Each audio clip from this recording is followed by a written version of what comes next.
Palavra de Deus em Atos, capítulo 1. Nós começamos agora nosso estudo em Atos. Encerramos Mateus. Escolhemos Mateus por ser um evangelho que eu acredito que está mais sequenciado, apesar que algumas coisas em Lucas é mais detalhado, outras em Marcos, mas de uma forma geral ele é um evangelho grande e está muito focado em passagens do Antigo Testamento, e isso é importante para os dias de hoje, para que nós possamos provar que Jesus é o Cristo, até para cristãos.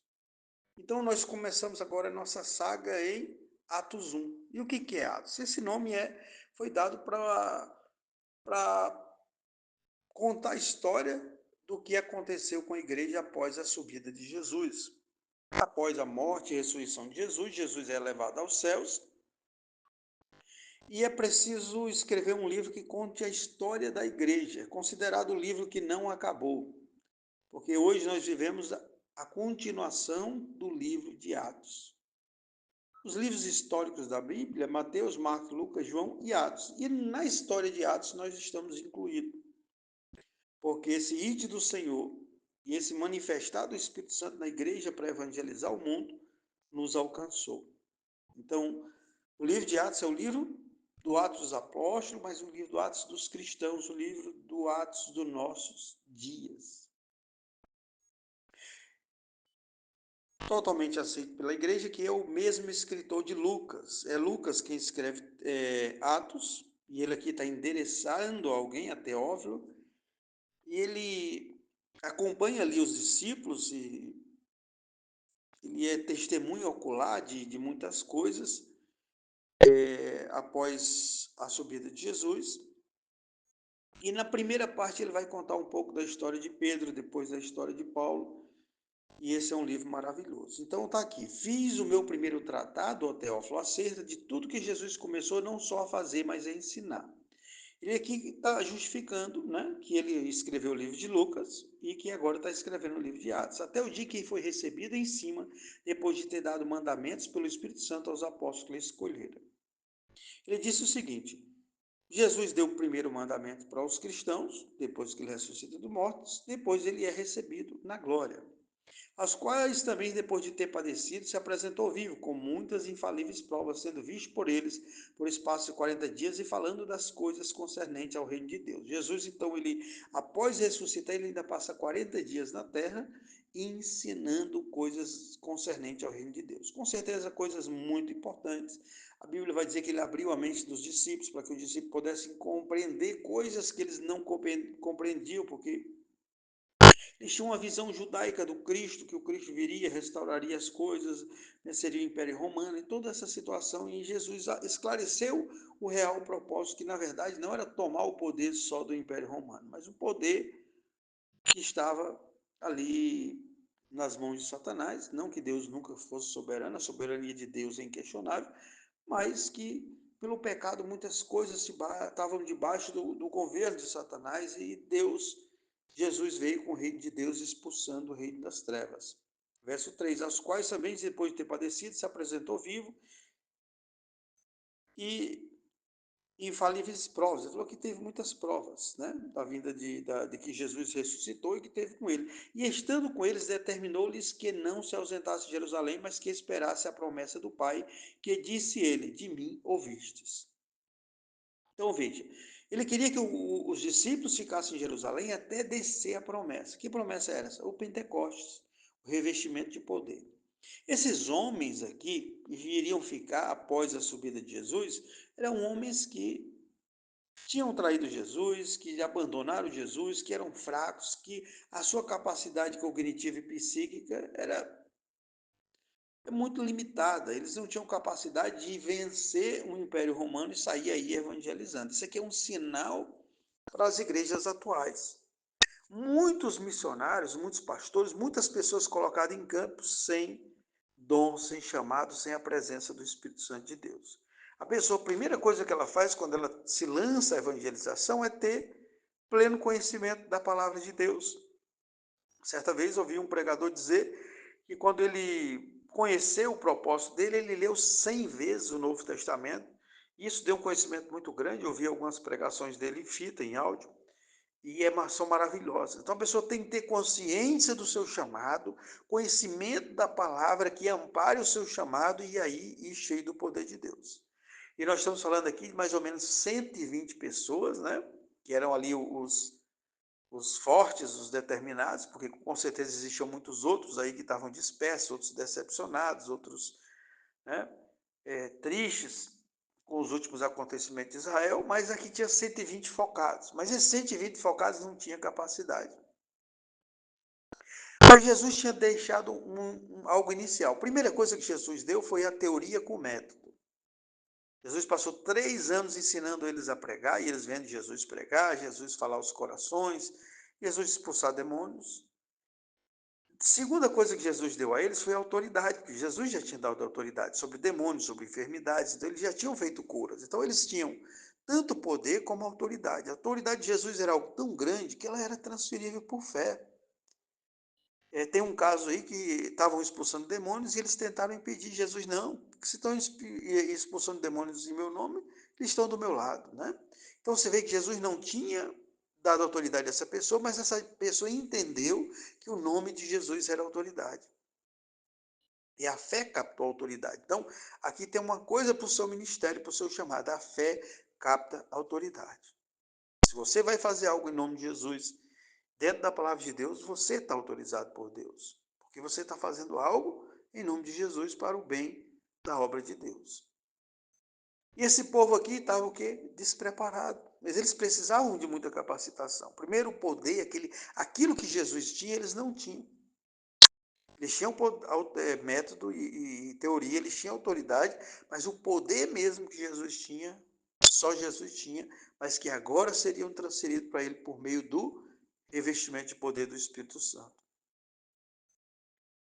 Ele diz, porque na verdade João batizou com água, mas vós sereis batizados com o Espírito Santo não muito depois desses dias. Então, o revestimento de poder era o batismo no Espírito Santo, onde esses cristãos se tornariam super cristãos para levar o evangelho às pessoas. Aqueles, pois, que se haviam reunido, perguntaram-lhe, Senhor, restaurarás tu nesse tempo o reino a Israel? Veja que, olha o pensamento deles no verso 6.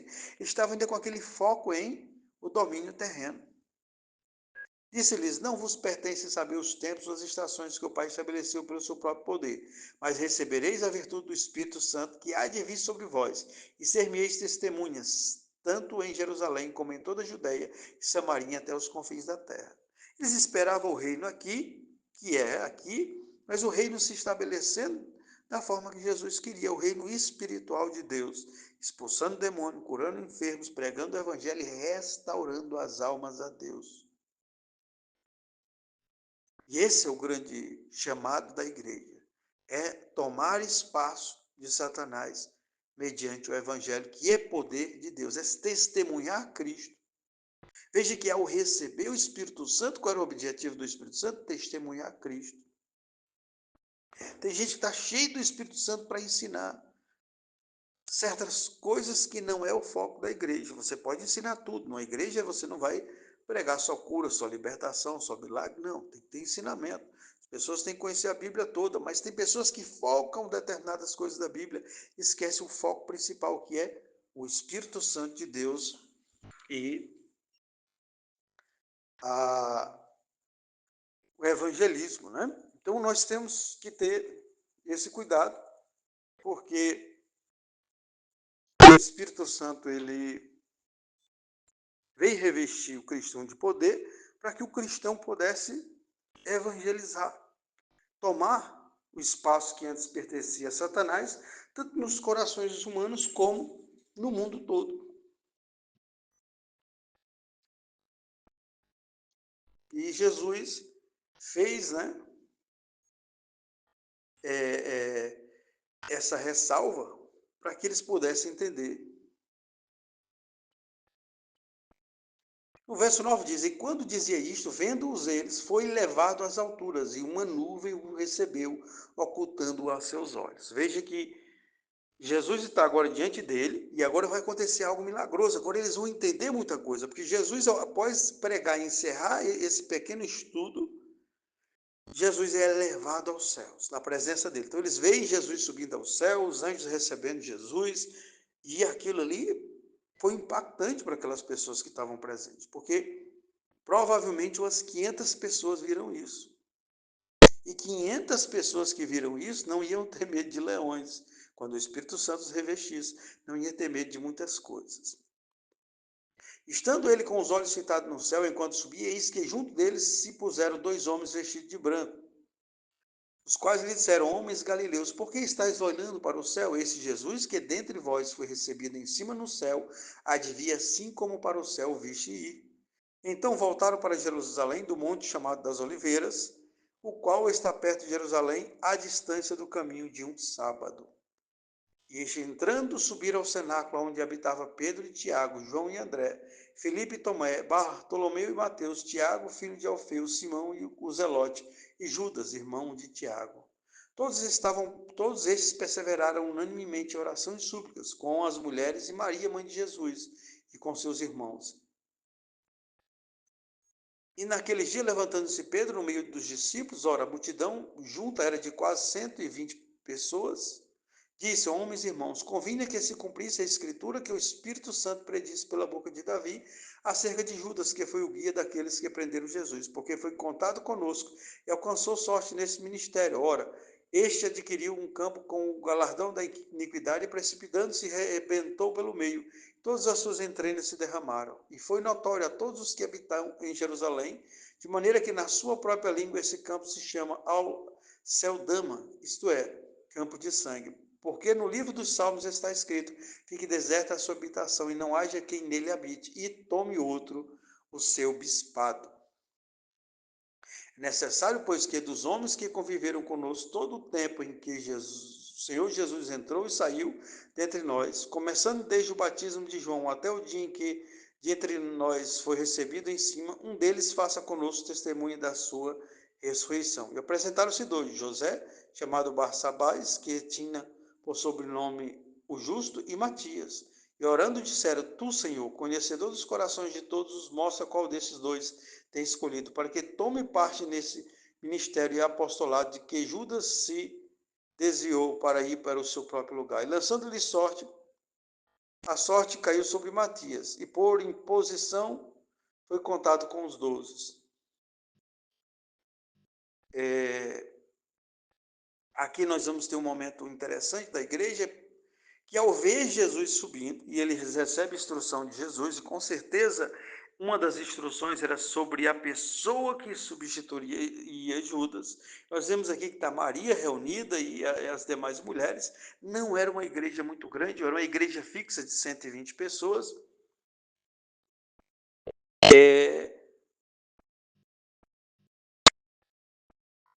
Tinha com certeza outros que talvez por outros motivos não puderam estar presentes, talvez tivesse 1.000, 2.000, 3.000 pessoas, não sabemos ao certo, mas o fato é que eles se reúnem. Agora Pedro, como tinha liderança, entendendo a palavra, e Jesus tinha aberto a mente deles para compreender a palavra, e com certeza durante esses 40 dias eles teve que explicar coisas pormenores do chamado deles, do futuro da igreja, uma série de coisas, e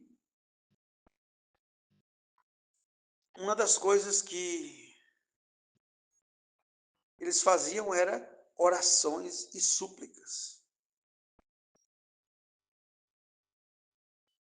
Orações e súplicas. Uma igreja não pode viver sem orações e súplicas.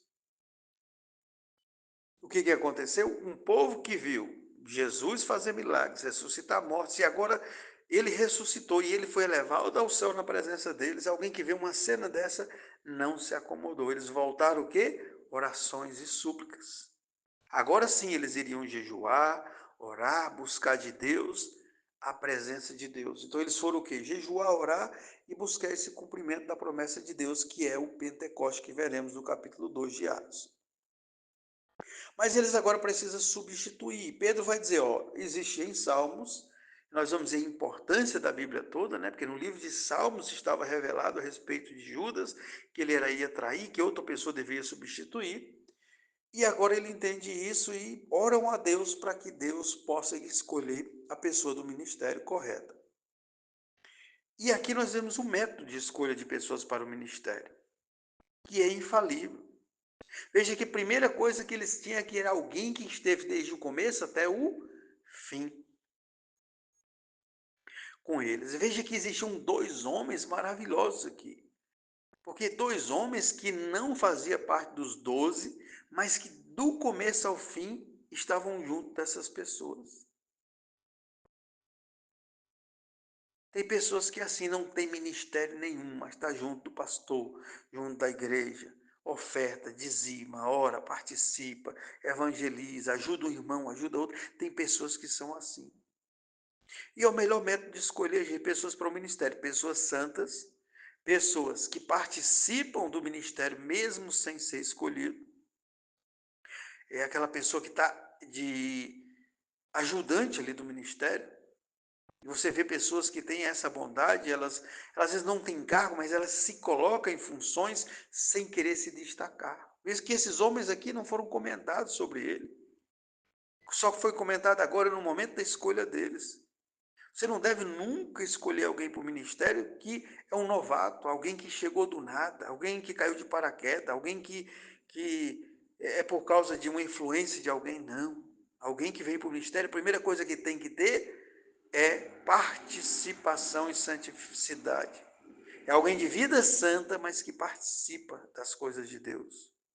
Está em todo culto, ora, jejuma, se explica, se ausenta, dá os motivos, tem uma casa santa, tem uma vida santa, tem um trabalho santo. Aí, dentre essas pessoas, você ora para ver quem é que Deus escolhe para o ministério. Tem pessoas que fazem o contrário, ela ora para ver quem é que vai para o ministério, aí escolhe 10 problemáticos, um bom, aí escolhe entre os problemáticos. Não, irmão. Primeira escolha é a escolha da análise que todo mundo vê. Pelos frutos se conhece as árvores, fruto é coisa que você vê. Agora você não vê o coração, mas você vê os sinais. Então você tem 100 pessoas para escolher para o ministério, você não vai pegar 90 que tem vida problemática, não, meu irmão. Você pega os 10 que têm vida aparentemente justa. Pode ser que desses 10 só tenha 5 justos, o resto seja problemático também. Mas você elimina com olhar, com análise, a maior parte do problema. Você elimina casamentos ruins com avaliação simples. Tem gente que olha, vê uma mulher bonita, um homem bonito e diz, eita, esse aqui é de Deus, essa aqui é de Deus. Não, é trabalhador, é honesto, gosta de ler a Bíblia, gosta de orar, de jejuar, está sempre na igreja. Se ele é namorador, namora com várias irmãs da igreja, ele vai te trair, minha irmã. Se ela namora com vários irmãos da igreja, ela vai te trair. Se ela é preguiçosa, ela vai ter problema em casa. Se ele é preguiçoso, vai ter problema em casa. Se eles não gostam das coisas de Deus, ele não ama a Deus. Então você elimina problema com análise. Tem muito casamento que deu errado aí, porque alguém deu uma profetada, irmão, você vai casar com alguém, mas que você olha a vida não tinha condições de ter dado certo.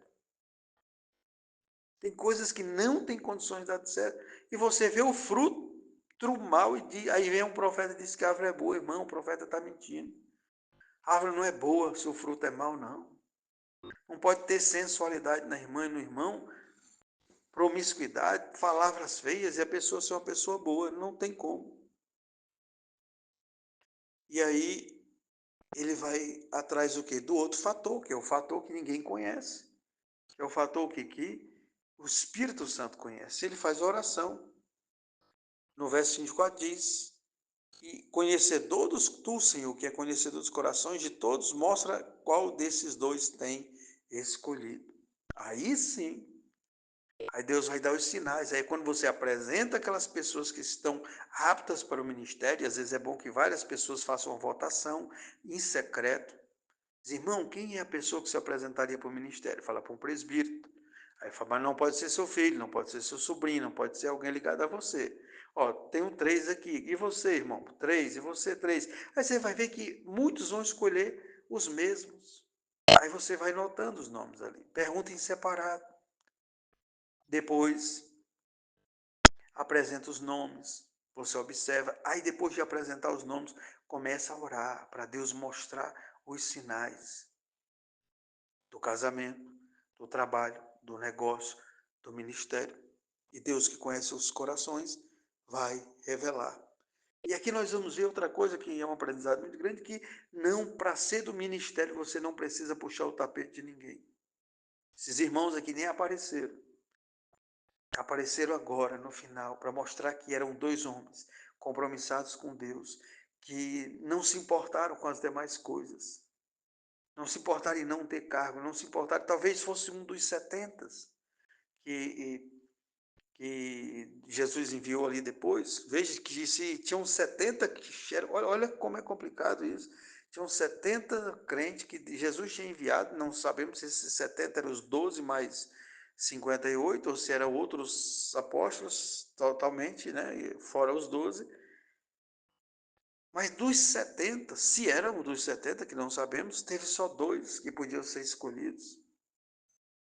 Os 70 expulsaram demônios, os 70 fizeram milagres, e eles chegaram dizendo: Senhor, em teu nome até os demônios não submetem. Ele disse: se alegra do teu nome, está escrito no livro da vida. Veja que só se apresentaram dois, talvez tivesse aqui 500 irmãos, mas dos 500, qual é o critério? Desde o começo. Quem estava do começo ao final só era dois.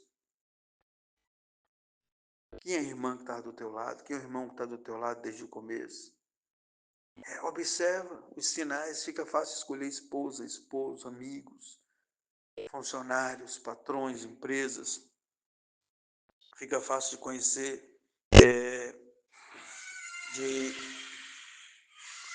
escolher, fazer escolhas melhores. Se você observar esses critérios, critério da participação, da dedicação, sem interesse, de valores intrínsecos que estão na pessoa, sem interesse, porque aqui esses homens não apareciam e apareceram no momento certo, mas claro que a palavra final foi de Deus, porque só Ele conhece os corações. E essa é a nossa pequena introdução ao livro de Atos, e pedimos que você compartilhe e nos siga nessa nova jornada, nessa nova fase aqui, nesse novo filme do cristianismo. Receba a palavra e compartilhe no nome de Jesus. Amém, amém.